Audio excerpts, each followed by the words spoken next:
diceritakan di sini. Kalau Nabi Musa itu pernah gini bilang kepada Allah, ya Rabb, mata ablughu hamdaka wa syukraka wa hamdi wa syukri nikmatun minka alayya. Ya Allah, kapan aku kau anggap sebagai hambamu yang memuji dan hambamu yang berterima kasih? Kapan engkau anggap diriku sebagai hamba yang memujimu dan hamba yang bersyukur berterima kasih kepadamu? Padahal yang mentakdir aku bisa sempat memuji dan berterima kasih itu adalah dirimu.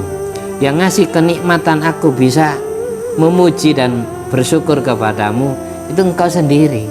Kapan aku kau anggap sebagai hamba yang memuji dan bersyukur kepadamu? Padahal yang mentakdir aku bisa memuji dan bersyukur engkau sendiri ya Allah. Itu katanya Nabi Musa. Terus Allah jawab gini, faqala lahu, akhirnya Allah jawab kepada Nabi Musa, mata arafta annaka ajizun an hamdi faqad hamidtani. Sejak kamu sadar merasa dirimu tidak pernah merasa memuji sendiri, sejak itu pula engkau saya anggap hambaku yang memuji. Sejak itu pula engkau saya anggap hambaku yang berterima kasih.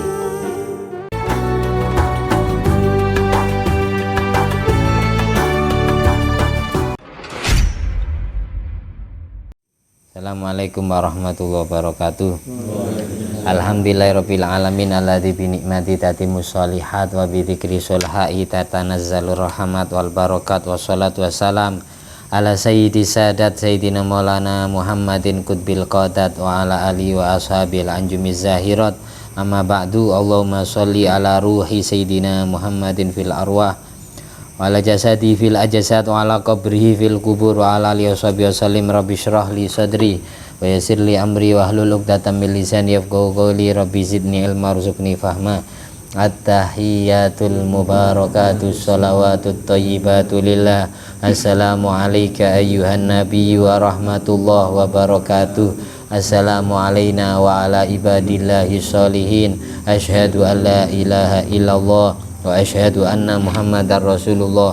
Allahumma sholli ala sayyidina Muhammadin wa ala ali sayyidina Muhammad kama shallaita ala sayyidina Ibrahim wa ala ali sayyidina Ibrahim wa barik ala sayyidina Muhammad wa ala ali sayyidina Muhammad kama barakta ala sayyidina Ibrahim wa ala ali sayyidina Ibrahim fil alamin innaka Hamidum Majid. Allahumma inna na'udzubika min adzabil qabri wa min adzabin nari wa min fitnatil mahya wal mamati wa min fitnatil masihid dajjal. Allahumma sholli ala sayyidina Muhammadin wa ala ali sayyidina Muhammad ma'danil judi wal karam mamba'il ilmi wal hilmi wal hikami wa barik wa sallim. Alhamdulillahirabbil alamin. Kemarin diriwayatkan sebuah hadis, man qala subhanallah kutibat lahu asyru hasanat wa man qala la ilaha illallah kutibat lahu isrun wa man qala alhamdulillah kutibat lahu salasun. Barang siapa yang zikiran subhanallah satu kali maka tercatat 10 kebaikan. Yang zikiran la ilaha illallah satu kali tercatat 20 kebaikan. Yang zikiran alhamdulillah tercatat 30 kebaikan. Diriwayatkan pula oleh Imam Al-Khatib, alhamdulillah thamaniyatu ahruf wa abwabul jannah thamaniyatun. Ucapan atau kalimat alhamdulillah itu terdapat 8 huruf hijaiyah, sebagaimana pintu surga jumlahnya juga ada 8 pintu. Arti kenapa alhamdulillah pahalanya lebih besar dari la ilaha illallah ataupun yang subhanallah? Alhamdulillah 30, la ilaha illallah 20 kebaikan, subhanallah 10 kebaikan. Karena alhamdulillah mengandung makna 8 pintu surga sesuai dengan hitungan hurufnya alhamdulillah, yaitu 8 huruf hijaiyah. Faman qala alhamdulillah futihat lahu abwabul jannah as-samaniyah. Barang siapa yang mengucapkan alhamdulillah dengan tulus, dengan hati hadir, dengan hati yang ikhlas betul-betul memuji Allah, maka kelak ketika dia masuk surga, dia dibukakan 8 pintu surga. Terserah dia mau pilih masuk surga pintu yang mana saja. Itu rahasianya, alhamdulillah. Makanya kita sehabis ngaji alhamdulillah, sehabis makan ya alhamdulillah, sehabis keluar dari kamar mandi ya alhamdulillah. Kan doa sesudah makan, alhamdulillah alladzi at'amani hadza wa razaqanihi min ghairi haulin minni wala quwatin. Doa keluar kamar mandi, ghufranak alhamdulillah alladzi adzhaba annil adza wa afani. Doa sehabis pakai pakaian, alhamdulillah alladzi kasani hadza wa razaqani min ghairi haulin minni wala quwatin. Semuanya sebab alhamdulillah. Disyukuri seraya memuji kebesaran Allah. Kemudian kemarin juga dijelaskan wajib bagi seorang hamba ayat tarifa, mengakui bahwasanya dirinya ajizun, tidak sanggup anil ityan bihaqiqati hamdillah wa syukri. Setiap hamba itu wajib mempunyai perasaan hati bahwasanya dirinya tidak akan pernah sanggup memuji Allah, bersyukur kepada Allah secara hakikatnya. Karena apa? Sejatinya yang mengatur lidah kita memuji Allah, sejatinya yang mengatur, yang menyadarkan hati kita bisa berterima kasih atau memuji Allah, itu Allah Ta'ala sendiri. Jadi seolah-olah hamba itu tidak berbuat sendiri, ada campur tangan Tuhan di situ, bahasa kasarnya gitu, tidak berbuat sendiri. La haula wala quwata illa billah. Tidak ada daya yang dapat membantu kita bisa menghindar dari maksiat. Wala quwata, tidak ada kekuatan yang dapat membantu kita bisa taat ibadah illa billah, kecuali sebab dibantu oleh Allah. Tanpa bantuan Allah kita tidak akan sampai ke tempat majelis ilmu ini. Yang jelas pertemuan kita semua itu sudah skenario Allah. Allah yang mengarahkan hati kita, Allah yang nuntun langkah kaki kita saya nyampe ke tempat ini. Allah yang meluangkan waktu kita. Jadi kita tidak berbuat sendiri. Makanya oleh karena itu, karena hamba itu wajib mengakui dirinya tidak pernah sanggup mendatangkan pujian secara hakiki. Walidah, oleh karena itu kana alaihi salatu wassalam, Nabi dalam doanya ketika muji Allah, la uhsi sana'an alaika anta kama athnaita ala nafsik. Aku tidak akan pernah sanggup, katanya Rasulullah, memuji dirimu ya Allah sebagaimana engkau memuji dirimu sendiri. La uhsi sana'an alaika anta kama athnaita ala nafsik. Ya Allah, aku tidak pernah sanggup memuji dirimu sebagaimana engkau memuji dirimu sendiri. Karena Nabi tidak pernah merasa memuji Allah, karena yang mengatur lidah kita memuji, hati kita berterima kasih, itu sejatinya Allah. Nah, makanya diriwayatkan wa yurwa anna Musa alaihi salam, Nabi Musa pernah diceritakan di sini, kalau Nabi Musa itu pernah gini, bilang kepada Allah, ya Rabb, mata ablughu hamdaka wa syukraka wa hamdi wa syukri nikmatun minka alayya. Ya Allah, kapan aku kau anggap sebagai hambamu yang memuji dan hambamu yang berterima kasih? Kapan engkau anggap diriku sebagai hamba yang memujimu dan hamba yang bersyukur berterima kasih kepadamu? Padahal yang mentakdir aku bisa sempat memuji dan berterima kasih itu adalah dirimu. Yang ngasih kenikmatan aku bisa memuji dan bersyukur kepadamu itu engkau sendiri. Kapan aku kau anggap sebagai hamba yang memuji dan bersyukur kepadamu? Padahal yang mentakdir aku bisa memuji dan bersyukur engkau sendiri ya Allah. Itu katanya Nabi Musa. Terus Allah jawab gini. Faqala lahu, akhirnya Allah jawab kepada Nabi Musa, mata arafta annaka ajizun an hamdi faqad hamidtani. Sejak kamu sadar, merasa dirimu tidak pernah merasa memuji sendiri, sejak itu pula engkau saya anggap hambaku yang memuji. Sejak itu pula engkau saya anggap hambaku yang berterima kasih. Sejak kamu merasa bahwasanya yang mentakdir kamu memuji kepadaku adalah aku, sejak itu pula engkau saya anggap sebagai hambaku yang memuji.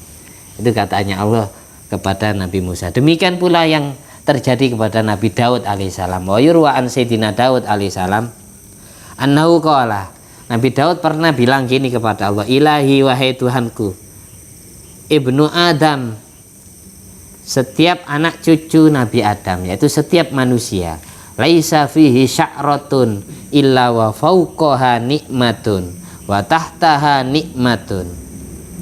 Ya Allah, setiap manusia itu yang mempunyai rambut, tidaklah rambut yang tumbuh di dalam tubuh manusia, tidaklah bulu yang tumbuh di dalam tubuh manusia.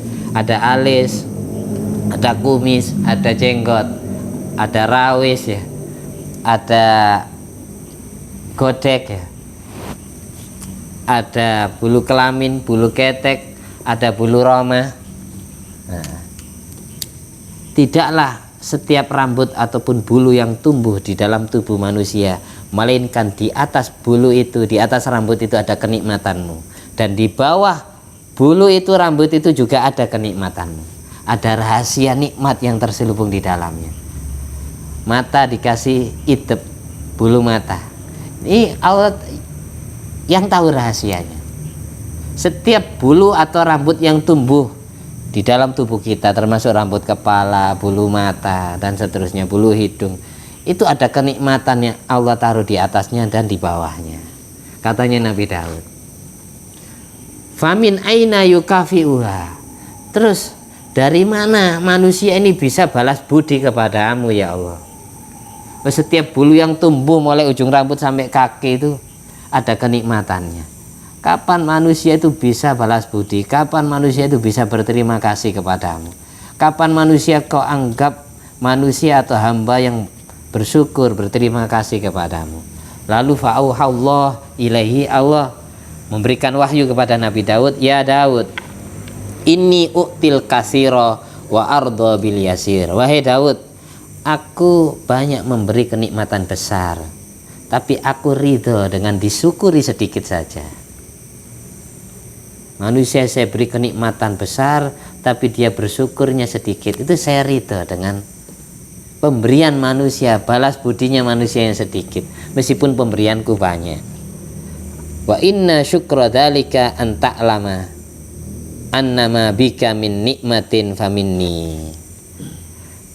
Manusia dianggap bersyukur kepadaku ketika hatinya sadar bahwasanya semuanya yang ada di dalam organ tubuhnya itu semuanya nikmat dariku dan akulah yang mentakdirkannya. Sejak itu pula manusia saya anggap bersyukur kepadaku, katanya Allah. Wakila annau qala ilaihi kaifa ashkuruka wa syukru nikmatun minka alayya. Terus kapan saya dianggap berterima kasih kepadamu, padahal yang mentakdir syukur itu bisa terjadi dalam diriku secara mulut dan hatiku itu adalah dirimu sendiri ya Allah. Terus Allah menjawab kepada Nabi Daud, al-an syakartani ya Daud.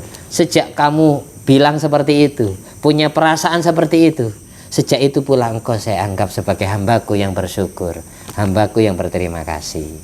Makanya setiap kita selesai sholat itu ada doa yang sunat dibaca. Allahumma a'inna ala zikrika wa syukrika wa husni ibadatik. Ya Allah, tolonglah aku agar aku sering zikir kepadamu, agar aku sering syukur kepadamu, agar aku bisa menjalankan ibadah yang terbaik menurutmu, bukan terbaik menurut aku sendiri. Nah, dan setiap selesai sholat sunat, doa itu sunat. Tuburakuli sholatin, minta bantu agar jadi hamba yang bersyukur. Kalau nak minta tolong Allah sampai kapanpun hati kita tidak sadar, kayak gitu. Ini tauhidnya, ini tasawufnya.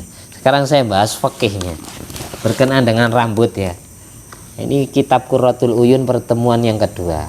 Insya Allah akan saya hatamkan ini, tapi saya urut ya. Ini banyak rahasia rambut-rambut yang tumbuh.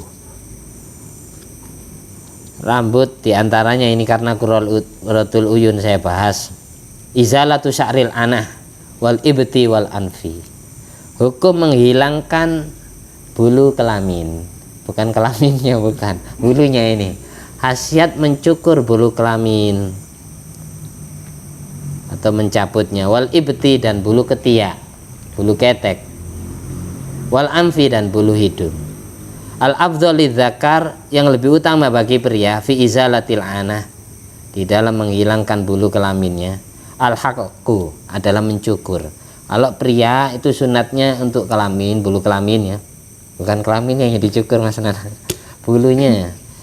Untuk pria al halqu, mencukur. Mencukir berarti pakai silet, bahasa mencukur. Wali ghairi an-natfu, kalau bagi selain pria, wanita itu dicabut. Kenapa kok kesunatannya beda dalam mazhab Syafi'i? Apa hikmahnya? Kalau pria itu sunatnya untuk bulu kelamin, itu adalah di al-halqu, dicukur pakai silet ya, bulu kelaminnya. Kalau perempuan sunatnya an-natfu, dicabut. Mengapa? Padahal dicabut itu sakit. Waqalu, ulama mengatakan fi hikmatihi, filosofi atau hikmah yang terselubung di dalamnya, rahasianya adalah innahu yud'aifu syahwata. Mencabut bulu kelamin itu dapat melemahkan syahwat, dapat mengurangi syahwat. Wal halqu yuqawwiha, sedang mencukur bulu kelamin adalah memperkuat syahwat. Wal mar'ah katsiru syahwah, wanita itu syahwatnya banyak, syahwatnya besar. Fayudlabu takhfifuha, maka dituntut untuk meringankan syahwatnya. Satu wanita bisa melayani 10 laki-laki, tapi satu laki-laki dikeroyok 10 wanita kewalahan. Itu sebagai bukti syahwatnya laki-laki itu lemah, syahwatnya perempuan itu besar. Oleh karena itu syariat kesunatan untuk bulu kelamin wanita maupun laki-laki beda. Kalau laki-laki itu sunatnya dicukur, wanita sunatnya dicabut. Dengan dicukur memperkuat syahwatnya, dengan dicabut ngurangi syahwatnya. Ibaratkan gini, laki-laki itu 1, perempuan itu sudah 2. Ketika anggap perempuan ini sudah 3 lah ya, laki-laki 1. Laki-laki dicukur bulunya, bulu kelaminnya, akan jadi 1,5 atau 2. Perempuan yang asalnya 3 dicukur bulu kelaminnya, dicabut bulu kelaminnya jadi 2, biar seimbang, biar kekuatannya sama. Itu maksudnya, di situ maksudnya. Itu rahasianya. Warrajul akhafu syahwatan minal mar'ah fatutlabu taqwiyatuha. Pria itu lebih ringan syahwatnya dari perempuan, maka dianjurkan untuk diperkuat, ditambahi. Ini masalah syahwat, tapi masalah libido, gairah. Perempuan itu naiknya gairah, hasrat itu lama. Kalau laki-laki gampang naik libidonya, itu bedanya. Laki-laki itu gairahnya cepat memuncak, libidonya cepat naik, cepat klimaks ya. Perempuan itu susah. Makanya sunatnya ada mukaddimah dulu, ada cumbu rayu dulu, mesraan dulu, usar-usaran, usap-usapan ya, cium-ciuman, raba-rabaan itu. Bingung Rojak. Mas Nanang diraba-raba sama Rojak. Biar nak ngantuk, maksudnya biar nak ngantuk. Ya baru mulai tenar ya. Kalau bulu jenggot jangan dicukur Mas Harul. Bulu kelamin aja, plus kelaminnya cukur juga nggak apa-apa, khusus Cak Bahrul. Itu mazhab Syafi'i, mazhab Syafi'i. Nah, gini di dalamnya ini fatantiful mar'a anatahan depan. Wanita mencabut bulu kelaminnya itu sunat, tapi yang jelas sakit.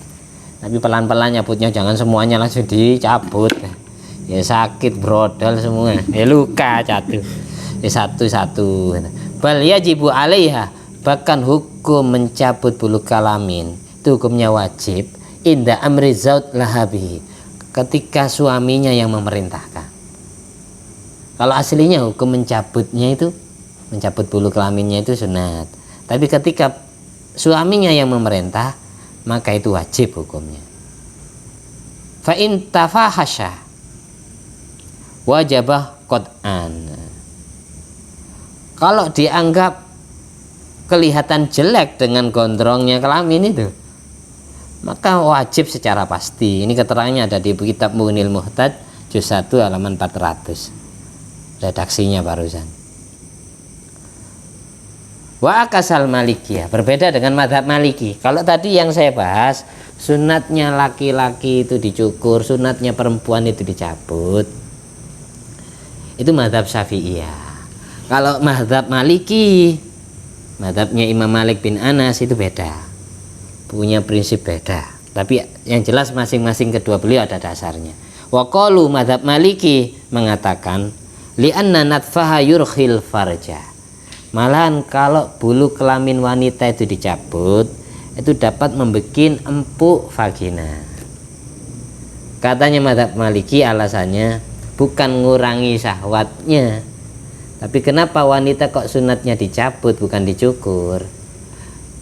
Kalau madhab syafi'i alasannya ngurangi syahwatnya, biar tidak berlebih-lebihan. Kalau dicukur tambah besar syahwatnya. Nah itu loh. Madhab maliki mengatakan dengan mencabut bulu kelamin wanita itu yurkhil farja, dapat membuat empuk vagina, terutama yang bagi perawan-perawan yang keras atau biar cepat sobek keperawanannya. Itu loh. Rahasianya di situ katanya madhab maliki. Wa qalu Ibnul Arabi, bahkan Syekh Ibnul Arabi mengatakan minhum man yufarriqu baina syaba wa ghairiha. Ada sebagian ulama madhab maliki membedakan, memilah antara gadis dengan yang sudah tidak gadis, sudah janda. Amma hiya, kalau wanitanya masih gadis, masih perawan, fatantifu, maka sunatnya dicabut bukan dicukur. Wa ghairuha, kalau sudah tidak perawan, sudah tidak gadis lagi, fatahliku, maka dicukur.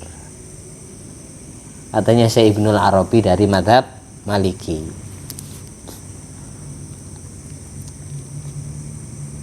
Jadi karena gini, biasanya kalau sudah tidak perawan itu mulai mengendor lagi, kayak pria lagi kualitasnya.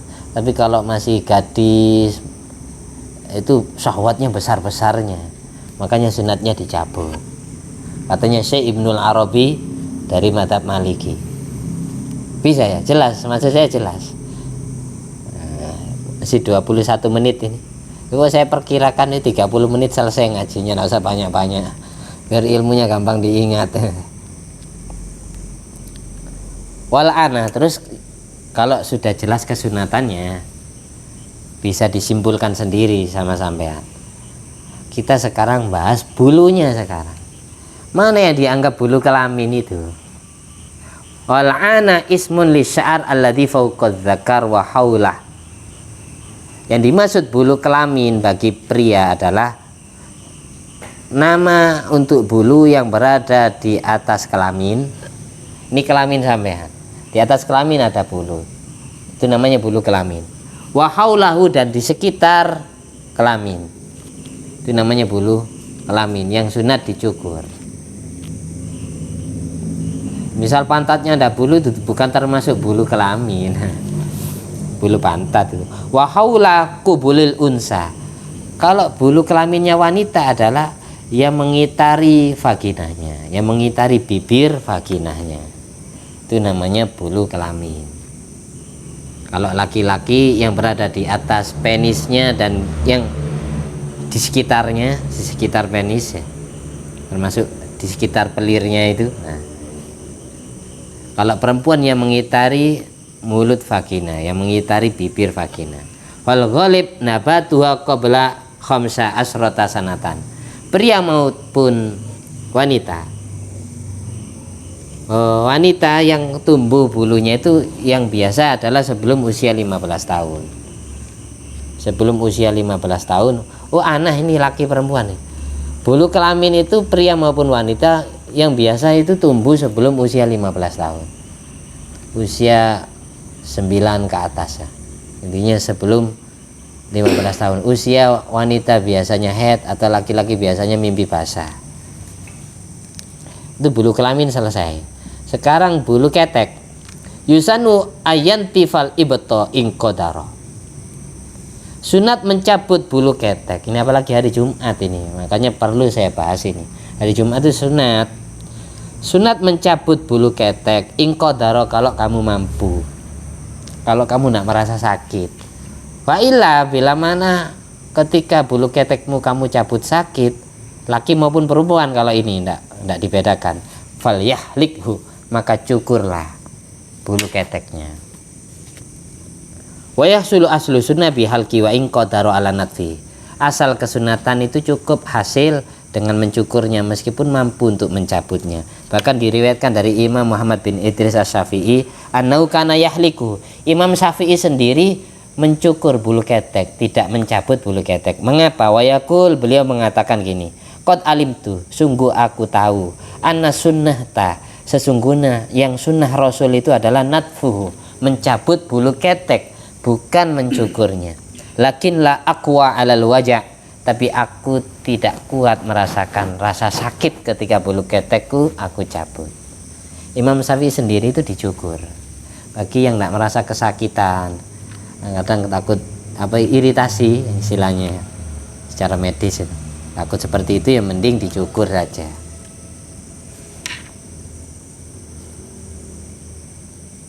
Jumat itu sunat mencukur bulu kelamin, mencabut bulu ketek, mencukur kumis, itu sunat hukumnya. Hari Jumat memotong kuku itu sunat hukumnya pun hari Jumat. Karihal muhib at-Tabari natfa sya'ril anfi.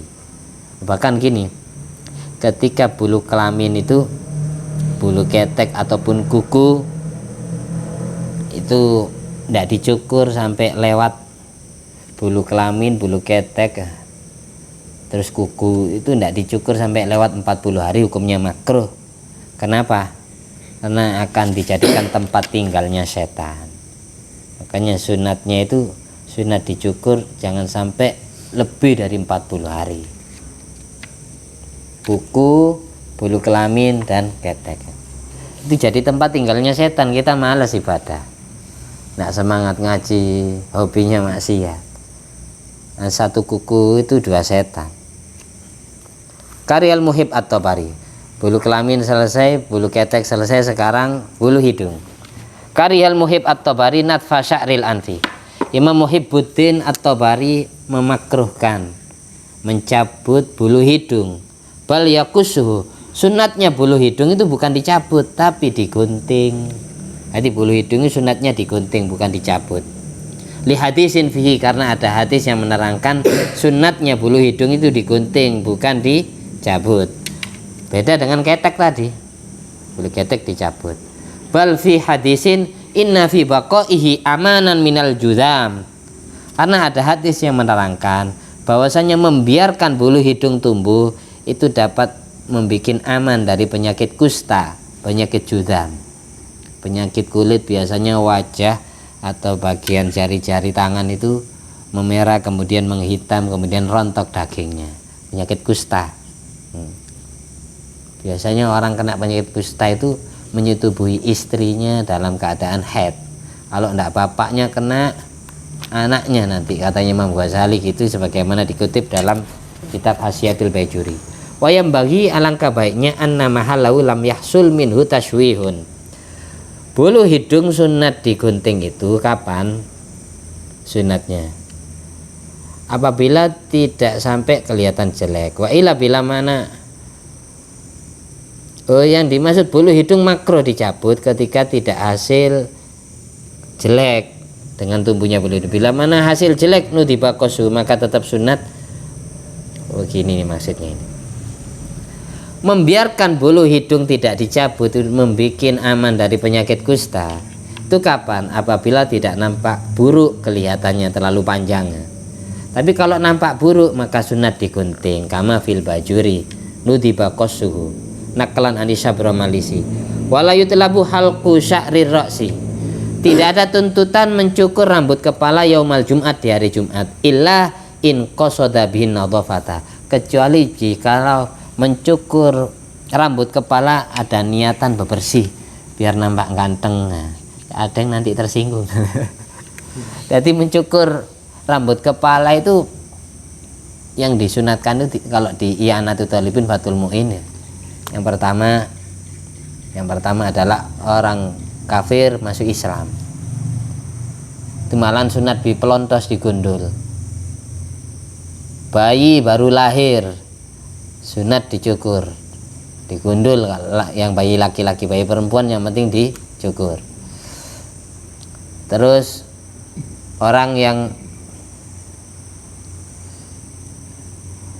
mau melaksanakan ihram umroh atau ihram haji, mau pakai pakaian ihram, jadi sebelum ihram itu cukur rambut kepala dulu.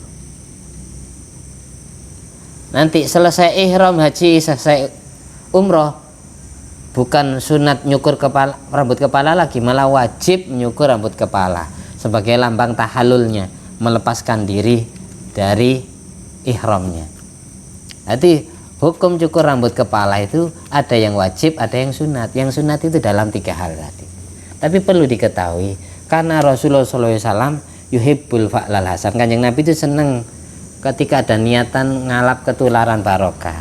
Semisal kita cukur rambutnya setiap hari weton kita, hari kelahiran kita, 1 tahun sekali, karena tafaul ingin niru bayi yang baru lahir.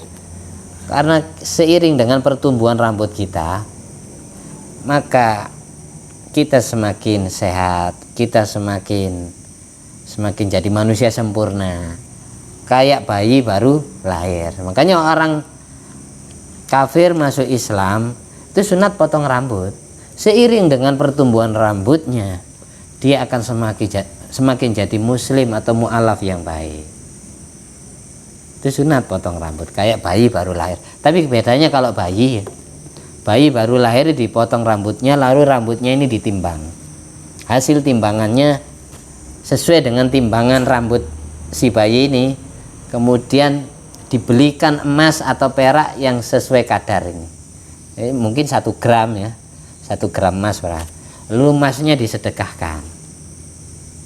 Seiring dengan pertumbuhan bayi ini semakin besar, semakin dewasa, semakin remaja, dia akan semakin menjadi anak yang pintar, anak yang jenius, anak yang sehat, anak yang cepat pertumbuhannya melebihi bayi-bayi yang tidak melakukan hal itu. Biar jadi anak yang emas, biar jadi anak yang terang kayak perak, kayak emas itu. Akhlaknya emas, akhlaknya perak itu loh. Maksudnya gitu. Jadi anak yang soleh, zahir batinnya takwa, zahir batinnya iman, zahir batinnya. Maksudnya seperti itu. Jadi kalau punya anak itu, kalau dulu tidak sempat melakukan yang sekarang, sama sendiri tidak ngaji dulu. Sekarang meskipun sudah besar, setiap hari kelahirannya dipotong rambutnya, lalu ditimbang. Tapi kebanyakan rambutnya, dan rambut yang terpotong dari jasad manusia yang masih hidup ataupun kuku itu tetap sunat dikebumikan, sunat dikubur sebagai penghormatan, menghormati ciptaan Allah. Kalau sudah meninggal dunia wajib dikubur jasadnya. Kalau terlepas dari tubuh pada saat tubuh masih hidup, maka sunat dikubur, bukan wajib. Menghormati ciptaan Allah. Dan kalau bisa potong kuku, potong rambut, mencabut bulu kelamin, nyukur bulu kelamin, cabut bulu ketek, itu dalam keadaan punya wudhu. Jangan sampai dalam keadaan hadas besar, karena katanya Imam Ghazali, besok kuku atau rambut yang terlepas dari anggota tubuh pada saat tubuh itu sedang hadas besar, junub ataupun haid, itu akan nuntut orangnya. Kenapa aku dulu dibuang dalam keadaan hadas? Nuntut. Kalau rontok sendiri, kayak ada wanita haid ya, kayaknya rontok sendiri tanpa ada maksud merontokkan, tidak masalah. Kadang wanita haid zaman sekarang itu malah dikumpulkan rambutnya, dimandikan ya. Padahal yang sunat bukan seperti itu. Sunatnya dikubur. Hati rambut yang rontok dari wanita haid sunat dikubur, dikebumikan, bukan dimandikan. Sudah tidak ada tuntutan lagi karena sudah terlepas dari tubuh kita. Nah, gitu. Ini cukup ya. Mudah-mudahan bermanfaat. Amin. Nanti kalau ada sesi pertanyaan ya di lain ini. Ini harinya ya, hari cukurnya ini. Al afdal ayyakuna taklim yaumal khamis awil isnin au bukratal jumat. Sunatnya nyukur rambut atau potong kuku itu hari Kamis, hari Senin atau Jumat pagi. Kamis, Senin, Jumat pagi. Senin, Kamis, Jumat. Amin. Al-Fatihah. Ya kan.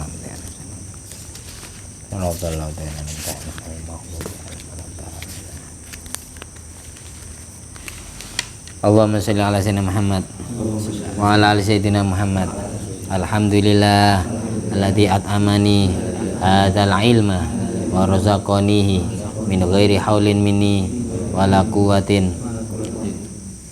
Alhamdulillah alladzi at'amani hadzal ilma wa razaqanihi min ghairi haulin minni wala quwwatin bi fadli subhana rabbika rabbil izzati amma yasifun wa salamun alal mursalin walhamdulillahi rabbil alamin. Subhanakallahumma wa bihamdika asyhadu an la ilaha illa anta astaghfiruka wa atubu ilaik.